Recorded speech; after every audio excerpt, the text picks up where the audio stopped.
Huwag mo akong husgahan sa kaunti mong kaalaman kasi kilala mo lang ako sa pangalan, hindi sa galawan. Pinanganak akong mahirap, hindi ako pinalad makapagtapos ng pag-aaral kaya binawi ko na lang sa sipag at diskarte sa buhay. Oo, wala akong pinag-aralan pero kaya kong kumita sa lansangan na hindi mo makukuha sa taas ng iyong pinag-aralan.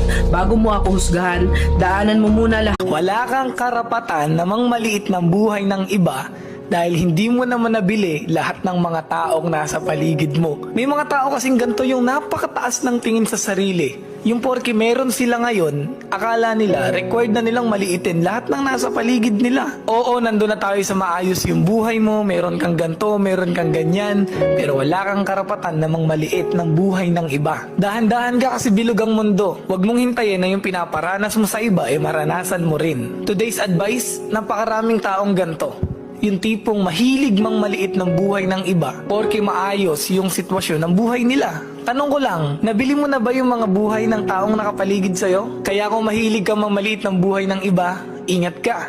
Bilog ang mundo.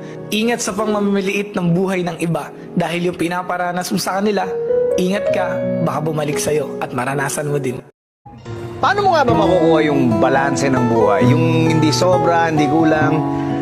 Sabi nila, hindi raw talaga mahanap yun eh. Dapat daw ikaw mismo ang gumawa. Maging mabait ka pero huwag kang magpapaabuso. Magtiwala ka pero huwag kang magpapaloko. Makontento ka sa buhay pero huwag kang titigil na mapaganda ang buhay mo. Nandun ka lang sa gitna nung kumakapit at bumibitaw. Ang buhay daw, para kang nagbibisikleta. Kailangang umandar ka para hindi ka matumba. Simple lang ho ang sagot sa inyong katanungan. Yun po ay wala kaming ibang pagpipilian dahil ito lang ang trabaho naming alam. Kahit papano, aminado ho kami na dahil sa aming amo, natustusan namin ang lahat ng aming mga pangangailangan.